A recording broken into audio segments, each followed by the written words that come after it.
जय हिंद मित्रांनो.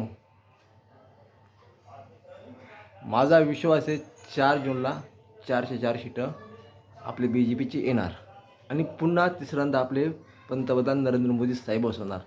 पण मित्रांनो, एक रिक्वेस्ट आहे. आता चौथा वोटिंगचं जे वोटिंग बाकी आहे, जास्तीत जास्त लोकांनी बाहेर पडून आपलं कमळ, धनुष्यबाण आणि अजितदादांचं घड्याळ या चिन्हावर जास्तीत जास्त लोकांनी मत देऊन आपल्या देशाला बळकट करूया. आपलं एक मत हे मोदी साहेबांना मत राहील. म्हणून मित्रांनो, फ्युचरमध्ये आपल्या मुलांना जर खूप चांगल्या स्थानावर न्यायचं असेल तर एकच फक्त तुम्हाला एकच ऑप्शन आहे, कमळ, धनुष्यबाण आणि घड्याळ. या 3 चिन्हावरती तुम्ही जास्तीत जास्त लोकांना मत द्या आणि तुम्ही लोकांना सांगा पण की मोदी साहेबांनी काय काय केलेलं आहे. जे सभा घेतात ना मोदी साहेब, नाशिकमध्ये बऱ्याच ठिकाणी जाऊन मोदी साहेबांनी सभा घेतलेलं आहे. जे सुटले त्यांचा विचार नका करू.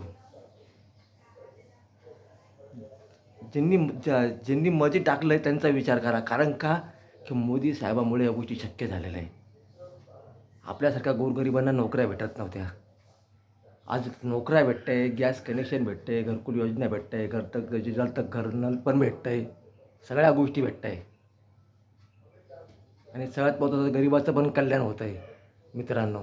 म्हणून 4 जून 404 सीटं सगळ्यांनी बाहेर पडा आणि फक्त कमळ, धनुष्यबाण आणि घड्याळ. अजितदादा, एकनाथ शिंदे,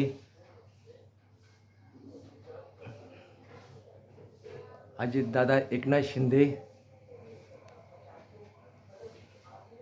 या धनुष्यबाण, या कमळ आणि या घड्याळावर तुम्ही जास्तीत जास्त मत करशाल ना तर ते साहेब आपल्या मोदी साहेबांना भेटेल.